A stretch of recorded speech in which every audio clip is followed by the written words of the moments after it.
Hello students, in this lecture series we'll be studying the entire NCERT and this will be like NCERT line by line. We'll try to understand each and everything that is written in NCERT. The entire syllabus of this video lecture series is going to be based just on the NCERT. So it is going to be useful for you to excel in your board syllabus and it will be restricted to the boundaries of NCERT. We will only restrict ourselves to understanding the concepts which are written in NCERT in class 11th. And we will also try to solve all the questions which are there in the exercises. So this is only going to be helpful for those students who are completely focused on their school syllabus. And if you want to prepare for your competitive examinations like JEE, Mains and JEE Advanced, so there'll be an additional lecture series that is going to be added to this. That will be a separate playlist that I'll be adding, right?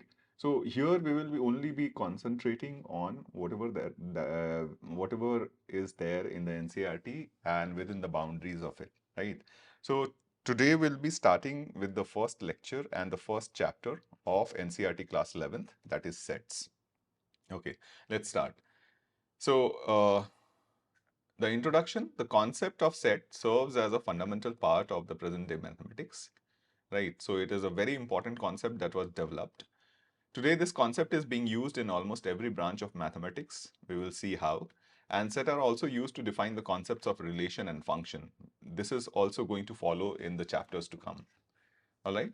The study of geometry, sequences, probability, etc. requires the knowledge of set, right?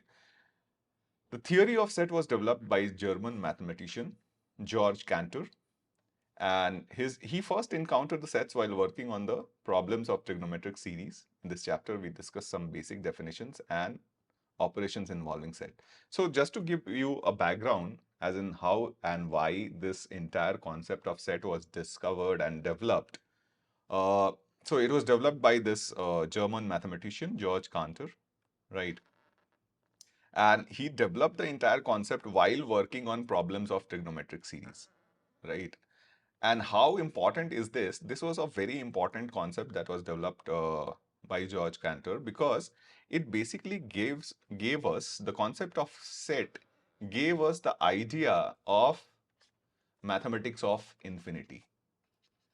So earlier it was very difficult for us to basically compare two infinities, right? So for example, if I want to compare natural numbers with real numbers, since we know that there are infinite number of natural numbers and there are infinite number of real numbers. Now, if you want to compare that which is greater, so it was very difficult for us to compare these two quantities before the concept of set was developed. Now, after the concept of set was developed, it became very easy for us to actually compare that which is greater, whether it is a set of natural numbers or whether it is a natural number, collection of natural numbers or collection of real numbers. So it became easy for us to compare these two quantities after the concept of set was developed. All right. Let's come to the second point in this series is set and their representations. Now, once we have the background that how exactly set was developed and why exactly set was developed, now let's come to the point where we try to define the sets and we try to understand that how exactly we are going to represent these sets in mathematical terms. So in everyday life, we often speak of collection of objects, right? We know we define a lot of collections. These collections could be like a pack of cards, crowd of people, a cricket team, etc., right? So in mathematics also, we come across collections. For example, collection of natural numbers, collection of points, collection of prime numbers, etc., right? So just to define few more collections, like if we want to write a collection of odd natural numbers less than 10, so clearly this is the collection. If we want to write the collection of rivers in India, we'll be able to write. If we want to write the vowels in English alphabet, this could be the collection, and so on. There are some more examples like various kind of triangles, the prime factors of 210, the solution of this quadratic equation, and so on. Right. What we note here is, we note that each of the above examples is a well-defined collection, right? Now, we will also define that what is a well-defined collection, because it is a well-defined, because we can definitely decide whether a given particular object belongs to a given collection or not. For example, if we can say that river Nile does not belong to the collection of rivers in India, because we know that Nile is a river which is not in India. On the other hand, if we say river Ganga, we can clearly say that river Ganga does belong to this collection of rivers in India. So just by looking at independent elements, we'll be able to decide whether the element is a part of that collection or not. So for example, if I say, I can clearly see that solution of this quadratic equation is 2 and 3. So I can clearly, just by looking at the definition of the collection, we are able to decide that what are the elements that are going to be inside this set, right? Clearly, if I say that 5 is clearly not a member of this collection, right? So this is how we define well-defined. Just by looking at the definition, you'll be able to decide that what are the elements that are going to be inside it, right? Okay, in mathematics, we define a few more collections. Like if we want to write a set of natural numbers, we denote it by capital N. If we want to write the set of integers, we denote it by capital Z. If we want to write the set of rational numbers, we denote it by capital Q. Set of real numbers by R. Set of positive integers by Z plus. And set of positive rational numbers by Q plus, right? Set of real positive real numbers by R plus, right? So these are the symbols that we should always keep in mind, because we will be using it throughout the chapter and throughout this text. All right. So again, a collection of 5 most renowned mathematicians of the world is not a well-defined. So when I say collection of 5 most renowned mathematicians, so this collection is not going to be well defined. The reason being, the criteria for determining a mathematician as most renowned may vary from person to person. So for example, if I have to define, for example, a set of renowned mathematicians, I will consider only those mathematicians to be renowned ones who have contributed significantly in the field of algebra. For someone else, it could be someone who have contributed significantly in the field of calculus, and so on. So the criteria will vary from person to person. So this is not a well-defined set or well-defined collection, right? So now we have an idea of what is a collection, what is a well-defined collection. We can define the sets now. So how do we define a set? A set is a well-defined collection of objects. It is not just a collection of objects, it is a well-defined collection of objects. Just by looking at the definition of the set, we should be able to identify that what are the elements that are going to be inside it and what are the elements that are not going to be part of that set. So the following point, there are a few points that we must note here is that objects, elements, and members of a set are synonymous. So whether I say object inside a set or an element of a set or a member of a set, I am basically representing the same thing, right? All these three are synonymous terms. Then sets are usually denoted by capital letters. Whenever we have to denote a set, we denote it by capital letters. And the elements of a set are denoted by small letters. Whenever we have to denote an element inside the set, we denote it by small alphabets. All right. So if A is an element of set, we say that A belongs to A. Small a belongs to capital A, right? So whenever we have to write that a member is a part of a set, we say that the member belongs to that set. And there is a Greek symbol which we will be using to actually represent this, and that symbol is this. So this symbol basically stands for belongs to, right? So this symbol stands for belongs to, right? Usually the symbol is epsilon, and epsilon is in set theory, it is basically represented as belongs to, right? So when I have to say that A belongs to A, I'll be writing this expression, and this expression itself will translate into A belongs to A. And if B is not an element of set, so that symbol becomes this. So epsilon crossed is going to be represented as does not belong to.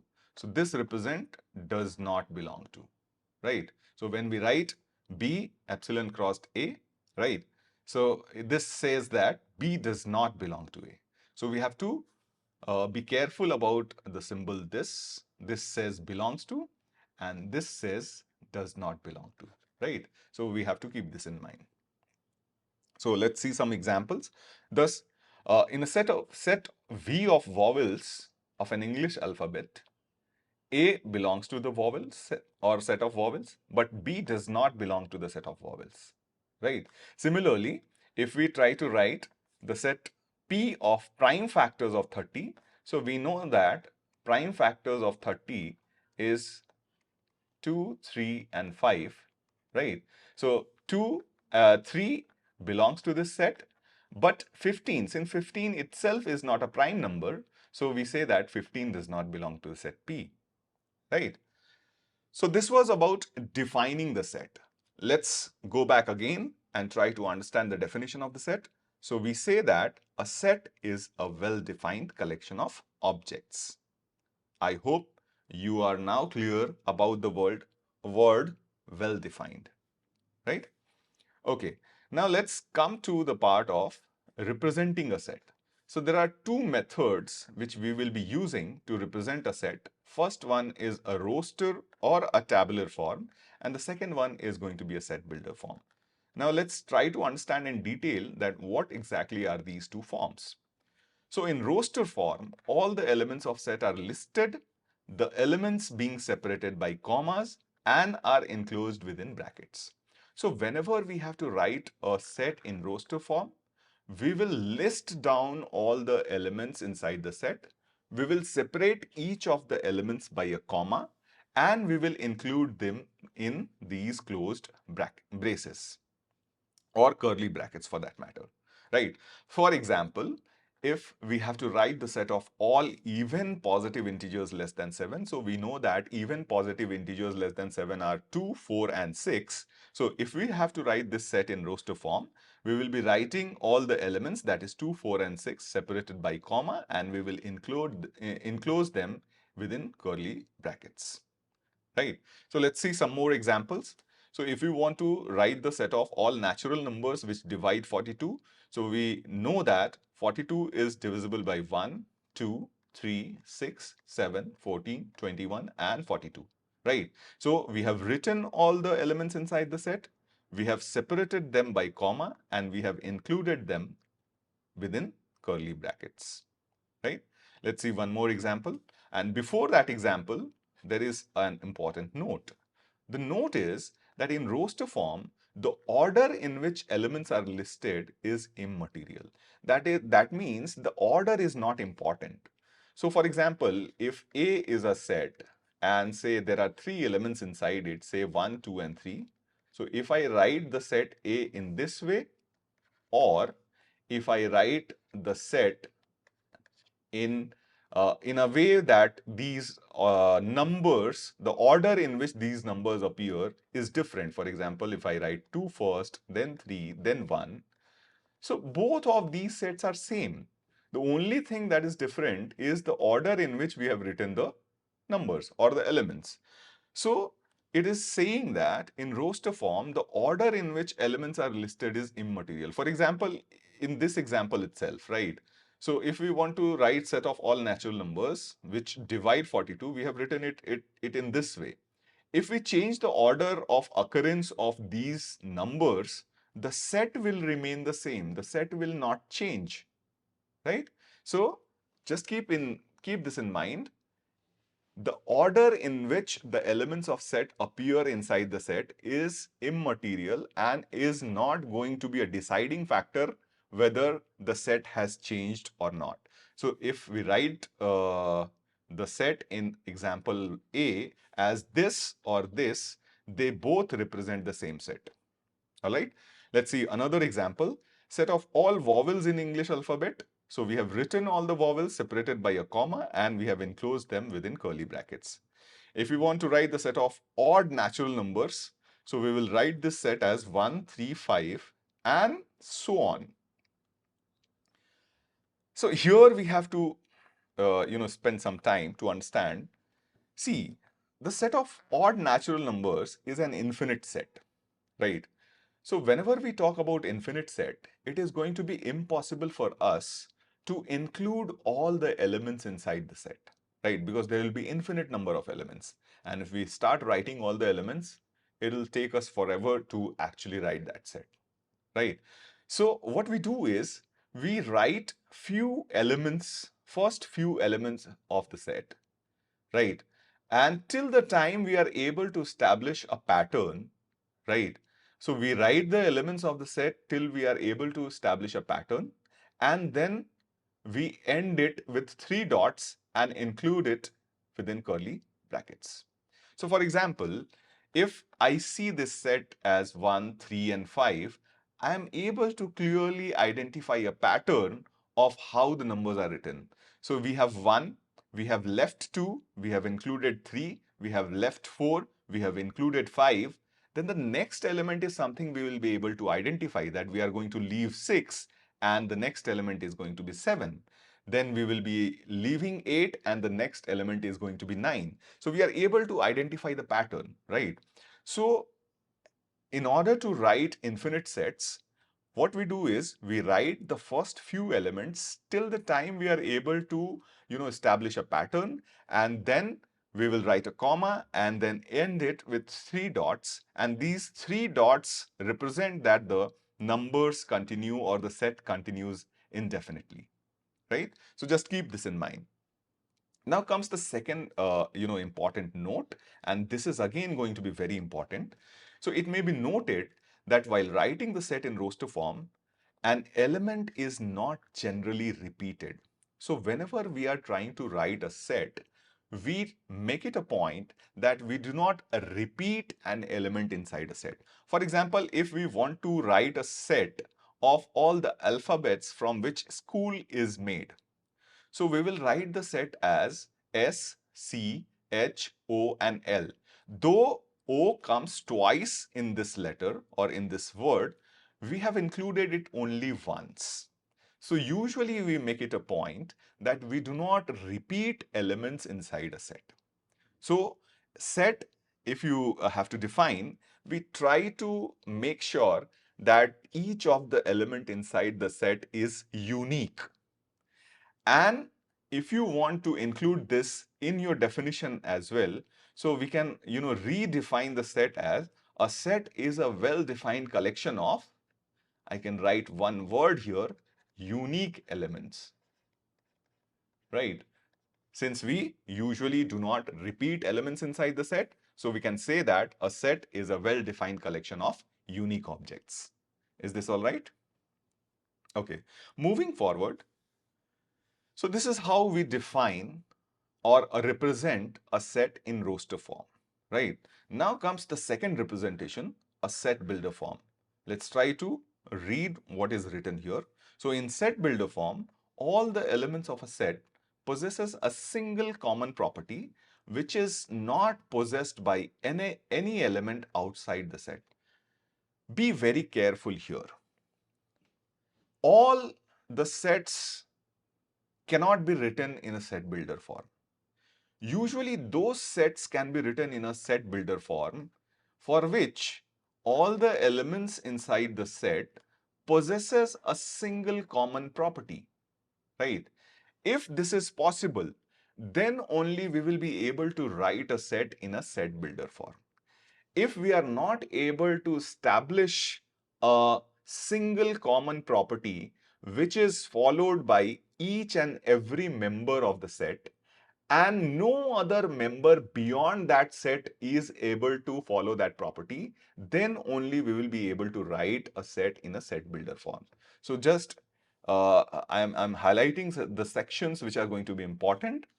All the elements of the set should possess a single common property which is not possessed by any element outside the set. So this is the highlighted section, and this is something that we must keep in mind.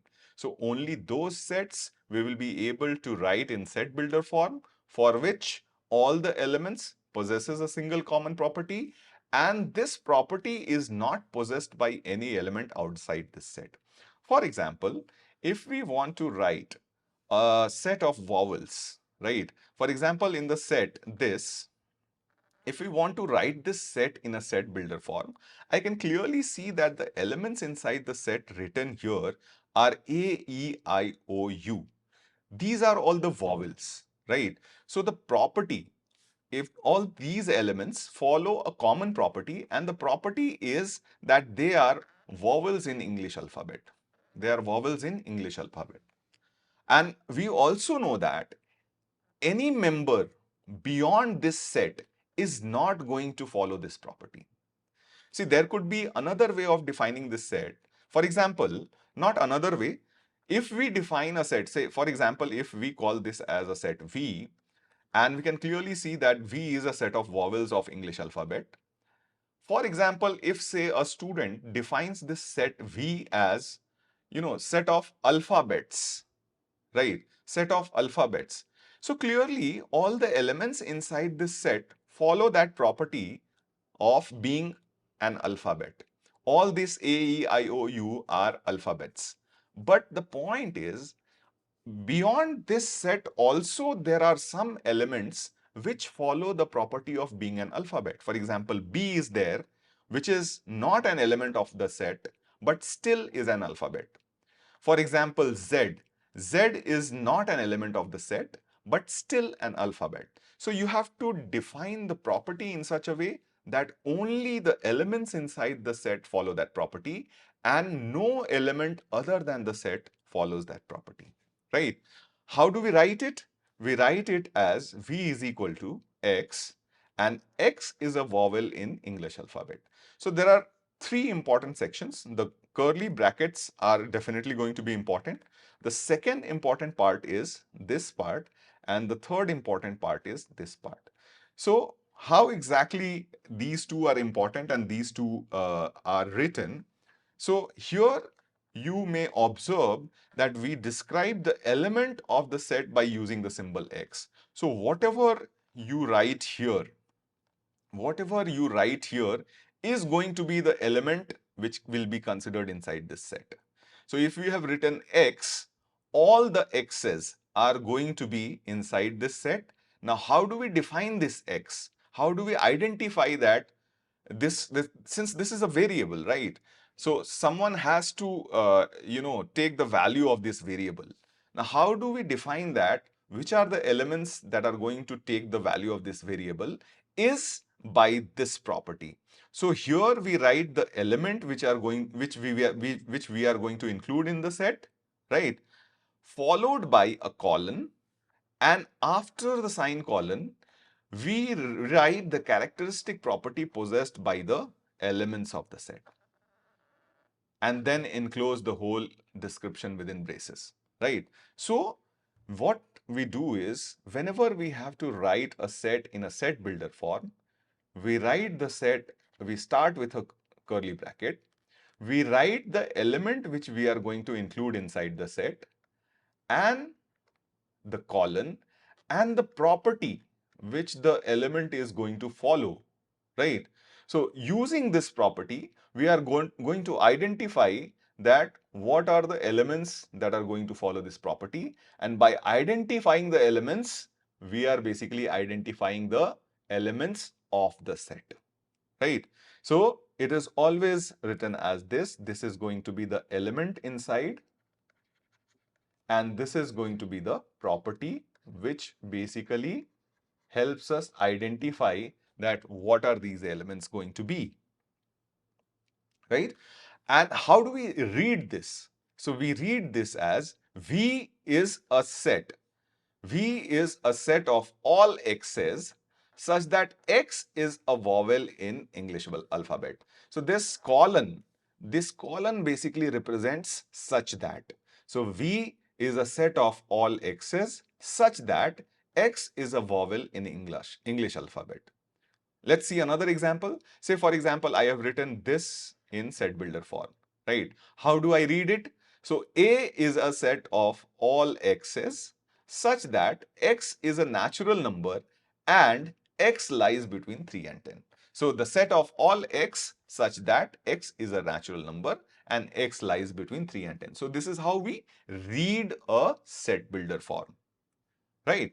So now, if you want to identify that what are the elements that are going to be inside this set, so we want X to be a natural number and X should lie between 3 and 10. So what are the natural numbers that are going to, so what are the values this X can take?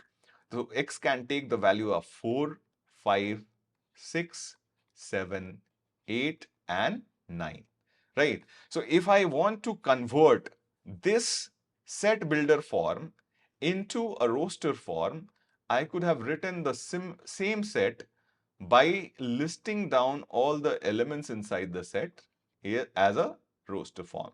So 4, 5, 6, 7, 8 and 9.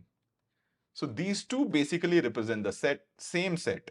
This is written in roster form and this is written in set builder form, right? So for example, we did 3 questions here. The first one was set of all natural numbers which divide 42. So in roster form, this is how we wrote the set. What if we had to write this in a set builder form? So let's see how exactly it is written in a set builder form. So we can write the set as X. X is a natural number which divides 42, right? So this is the element, this is the property. Similarly, for the set B, set of all vowels is what we needed to write. So we can write B as a set which has an element of Y, and the property is that Y is a vowel in English alphabet, right? Similarly, the third one is the set of odd natural numbers. So odd natural numbers can be represented by, if you want to write this set in set builder form, so we will write this as C as Z. So this is the element that we are going to include inside the set C. And the property that Z follows is Z is an odd natural number. So if you see, there is a pattern. The pattern is we write the set as A is equal to the element which we are going to include inside the set and the property which the element follows, right? So this is how we write or represent the set, the two representations, the roster form and the set builder form. Roster form, we have to write each and every element inside the set, and in set builder form, we have to express the elements in form of a property. So once we know how to write a set in a set builder form, it becomes relatively easy for us to write infinite sets. So it is a good representation for, especially for the sets which have a large number of elements or say infinite number of elements. So this set builder form becomes easy for us. Okay, now let's come to some examples. So the first example is write the solution set of this in roster form. So this is a quadratic equation. We know how to solve a quadratic equation. By just looking at this, we can factorize this as x minus 1 into x plus 2, correct, is equal to 0. So the values of x are going to be 1 and minus 2. And we have to write this in form of a set and especially in roster form. So what we do is we write all the elements separated by a comma and we include them in curly brackets, right? So here we have a set X, write the set in roster form. So this is a set builder form given to us and we have to write it in roster form. So what we have to include the element. So what is the element that is going to be included? X.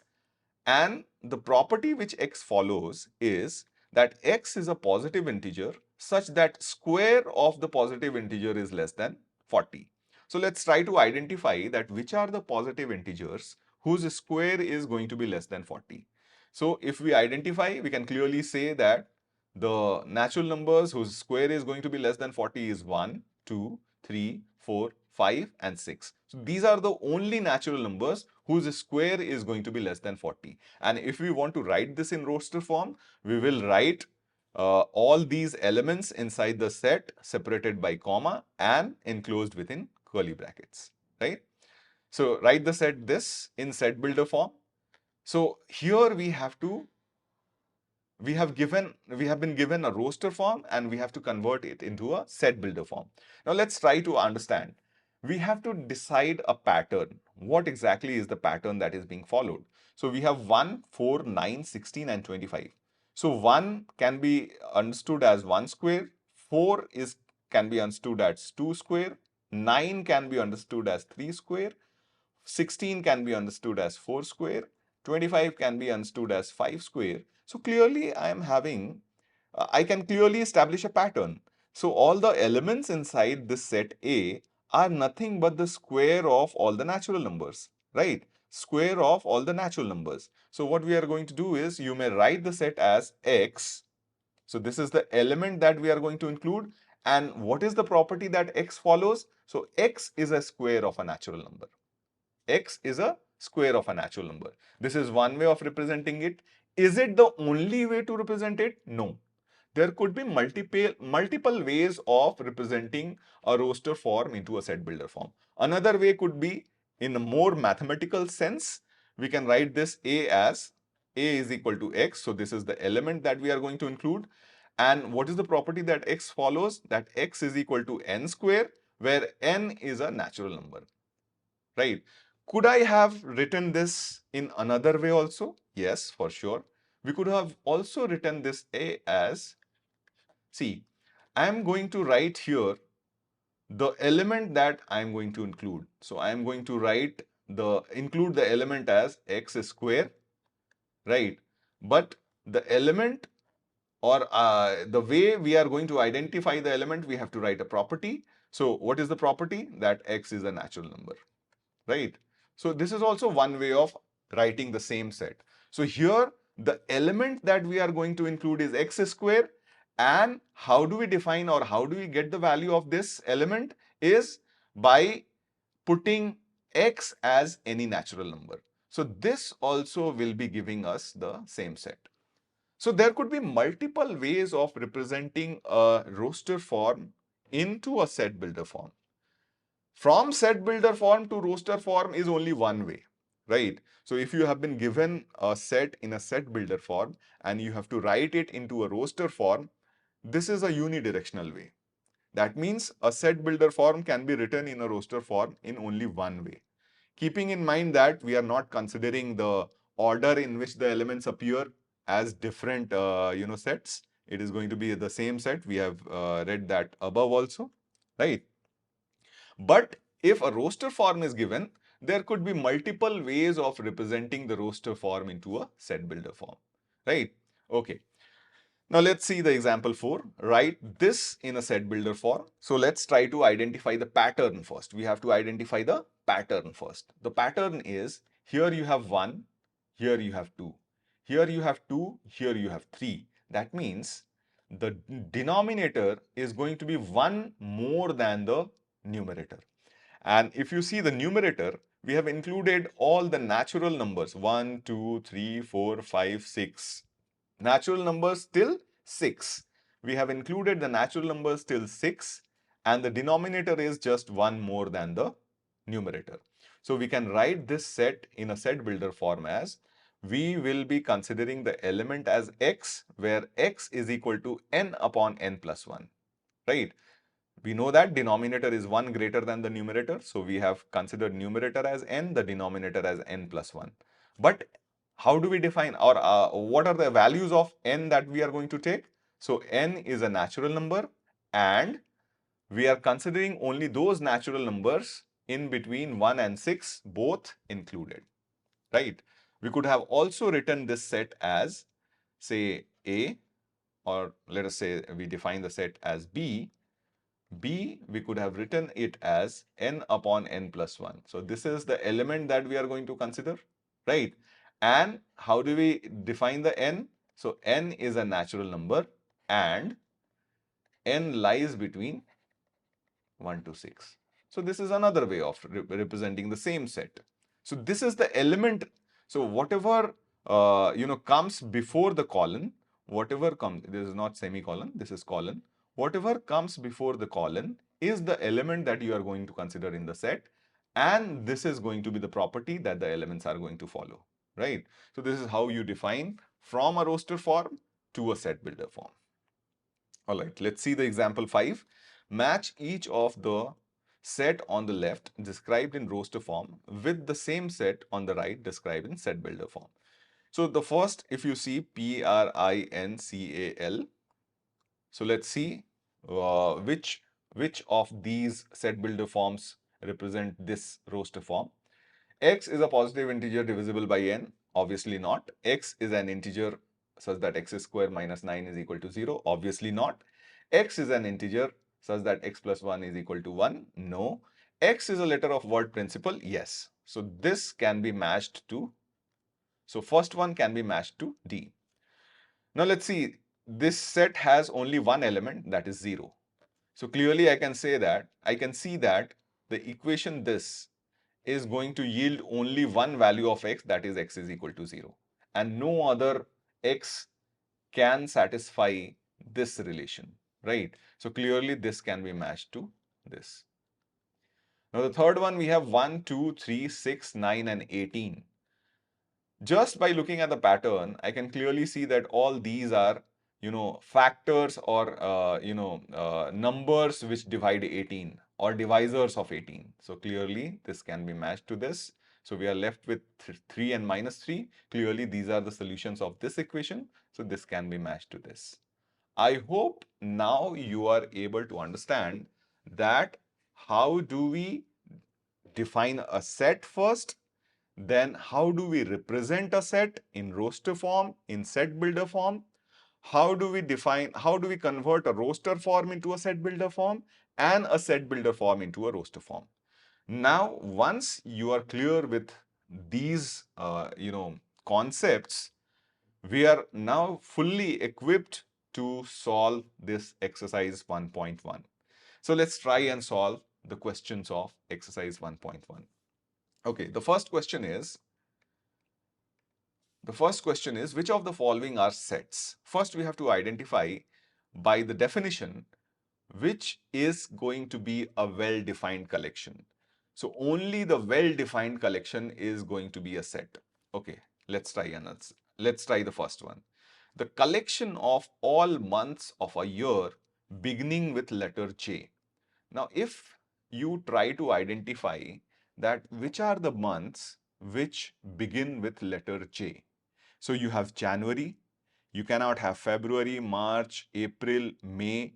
You have June, you have July, you cannot have August, September, October, November, and December. So clearly you are able to identify just by the definition that which are going to be the elements inside the set. So if you want to write it in a set builder form, you can clearly write as January, June, and July, right? So just by the definition, you are able to identify that which are the elements that are going to be inside the set. So yes, this is a well-defined collection. So this will be a set. Similarly, the collection of 10 most talented writers of India. Now here again, when I say most talented writers, the criteria could be different for different individual. For me, it could be someone who writes good books in mathematics can be considered as a talented writer. For someone, it could be someone who writes good stories in English, could be a talented writer. So again, the definition itself is not up to the mark where we will be able to identify that who exactly is going to be inside this set. So clearly this is not a well-defined set or well-defined collection. So this does not represent a set. Similarly, a team of 11 best cricket batsmen in the world. Again, a subjective thing. For me, someone who scores constantly more than 30 can be considered a good batsman or best batsman. And for someone, it could be only the batsman who score 100 in each of the matches which they play, right? So again, this is a subjective definition. The criteria could be different for different individuals. So this cannot be a set. the collection of all boys in your class. Since if you go and try to identify that who are the boys in your class, you will be able to identify them very well. Say, for example, in a class of 30 students, there are 10 boys, right? So you can clearly, just by the definition, you will be able to identify, okay, who are the members of the set going to be. So this is a well-defined collection. So this is yes. The collection of all natural numbers less than 10, clearly just by definition, you will be able to identify that which are the natural numbers less than 10. So you have 1, 2, 3, and so on. You are able to identify that which are the natural numbers less than 100, right? Not 10, sorry. So clearly you are able to identify the entire set. So yes, this is a well-defined collection. So this will be a set. A collection of novels written by Munshi Premchand. Obviously, these are all fixed number of novels which Munshi Premchand has written, and you will be able to identify which of them actually are written by Munshi Premchand and which of them are not written by Munshi Premchand. So yes, this is a well-defined collection. So this will be a set. The collection of all even integers. No doubt that this is a well-defined collection, and you'll be able to identify the elements inside this set just by, looking at the definition of the set. So hopefully you are able to understand that why exactly we have considered a few of them as sets and few of them as not sets, right? Again, the collection of questions in this chapter, you will be able to identify how many questions are there in this chapter and how many, which of the question is not inside this chapter. For example, we are talking about sets, and if I give you a question which is completely different, say for example a history question inside this set, or a history question, clearly the question of a history is not going to be here in this chapter. So yes, you will be able to identify that which are the unique elements that are going to be inside this definition. So yes, this is a well-defined set. And then collection of most dangerous animals in the world. Again, most dangerous animals. This is again a vague definition. You are not able to, you will not be able to identify, because it depends on people to people whom they consider dangerous. For some, dogs are the most favorite, animals, but some are dreaded by just the sight of dogs. So for some, dog can be a dangerous animal. For some, dog is not a dangerous animal, and so on. So again, this is not a well-defined collection. So this cannot be a set. All right. Let's come to the second question. So the second question is, let A, so this is a set given, insert the appropriate symbol of belongs to or does not belong to in the blank. Okay. 5. So clearly I can see that 5 is an element of this set. So 5 belongs to A. 8 is not an element of this set. So 8 does not belong to A. 0 is not an element of this set. 0 does not belong to A. 4 is an element of this set, belongs to A. 2 is an element of this set, belongs to A. 10 is not an element of the set, does not belong to A. Right? Okay. Coming to the third question, write the following sets in roster form.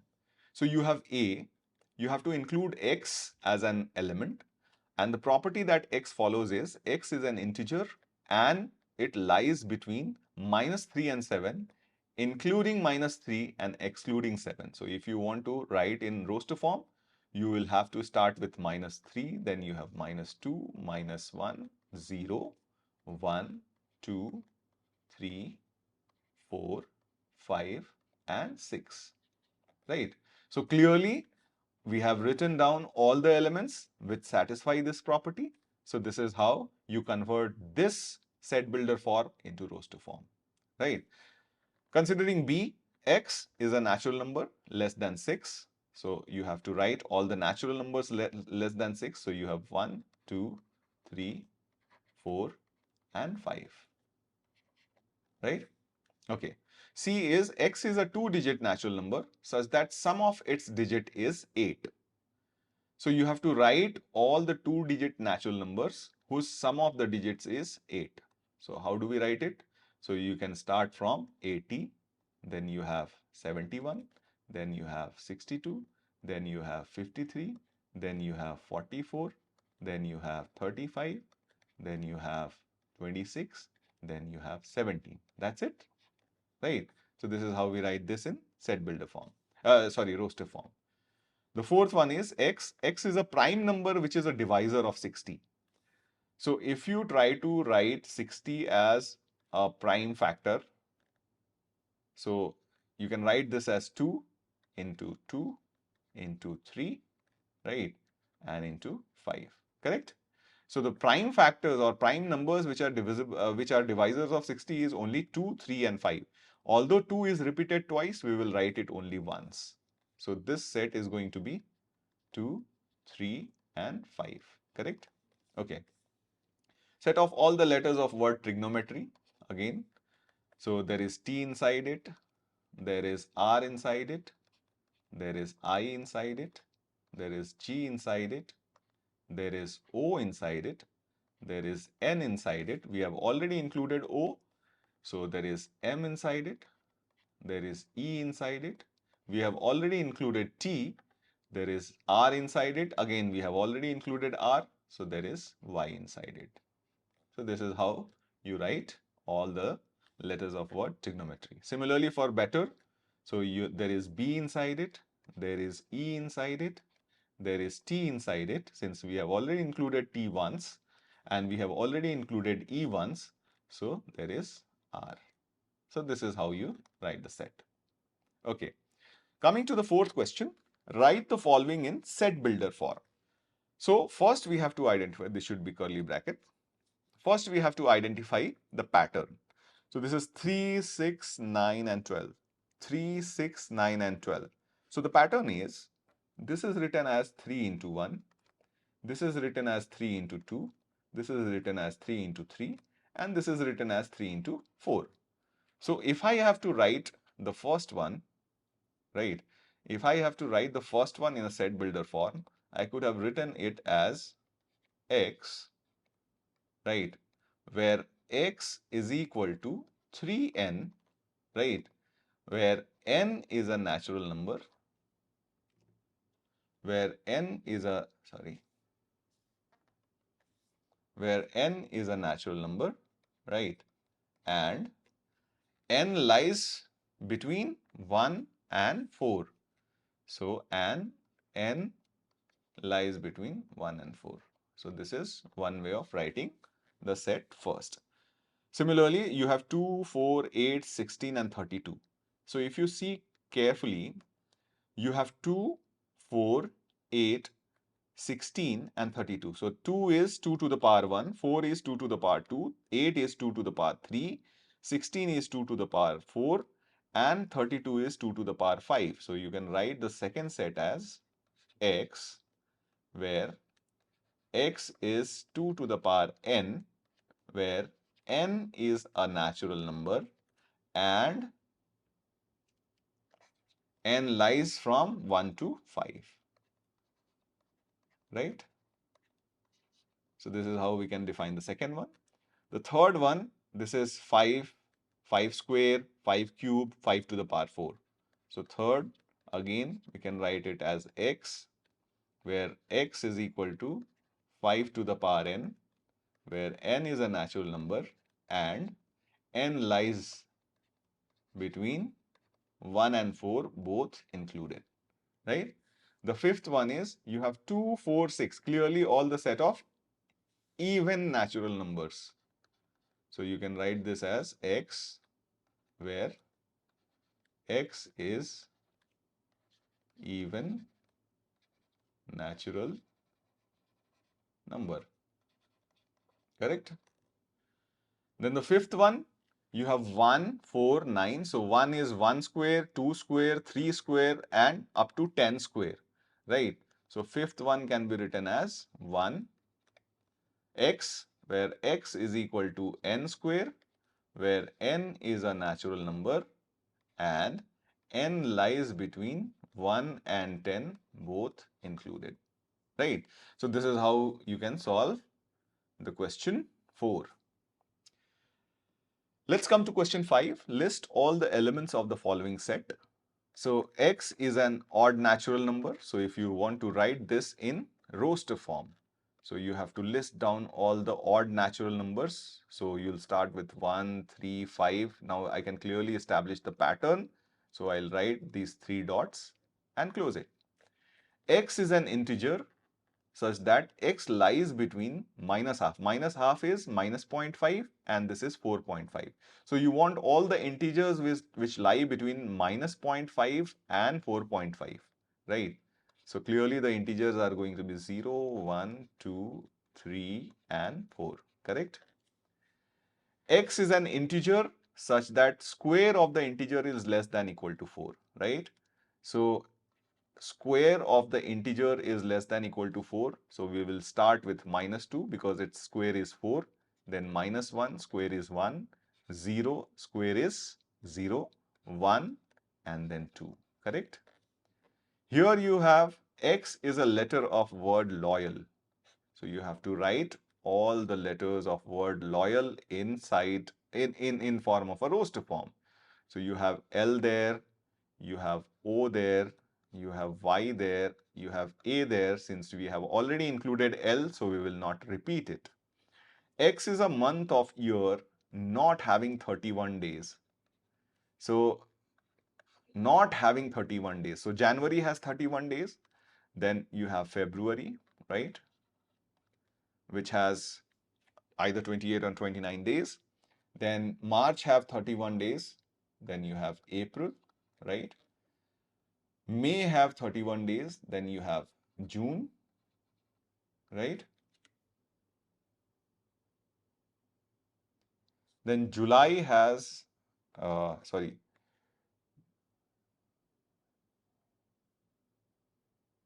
July has 31 days. August has, uh, August has 31 days. And then you have September as 30 days. October 31, right? November as 30 days and December as 31 days. So these are the elements that are going to be inside it. Then you have X is a consonant in English alphabet which precedes K. So you only have to write the consonants which comes before K. So A is a vowel. So you have B, C, D. E is a vowel. You have F, G, H. I is a vowel. Then you have J. And then comes K. So you have to write all the consonants which precedes K. Right? So this is how we solve the question number 5. Okay. Now let's see the question number 6. Match each of the set on the left in roster form with the same on the right described in set builder form. So here you have 1, 2, 3 and 6. Now let's see. X is a prime number and divisor of 6. So divisors of 6 could be 1, 2, 3 and 6. Right? But we are only considering the prime numbers. So clearly 1 is not going to be there and 6 is not going to be there. So only 2 and 3. So this can be matched to this. X is an odd natural number less than 10. Odd natural numbers less than 10, clearly we have here. X is a natural number and divisor of 6. So yes, natural number and divisor of 6 is here, right? And then mathematics, the only one left is going to be matched to this, right? So this is how you solve exercise 1.1. So today we are going to stop here and then we will be continuing it in our next lecture. I hope you all have understood what is a set, how do we define it, how do we write a set in roster form, in set builder form, and how do we convert a roster form into a set builder form and a set builder form into a roster form. So this is what we studied and this is what we understood in this lecture, and in the next lecture we will be continuing further. Okay, thank you for watching.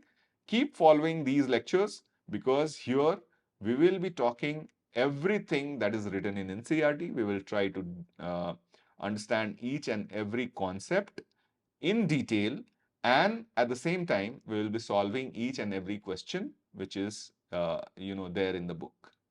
All right, thank you And all the best.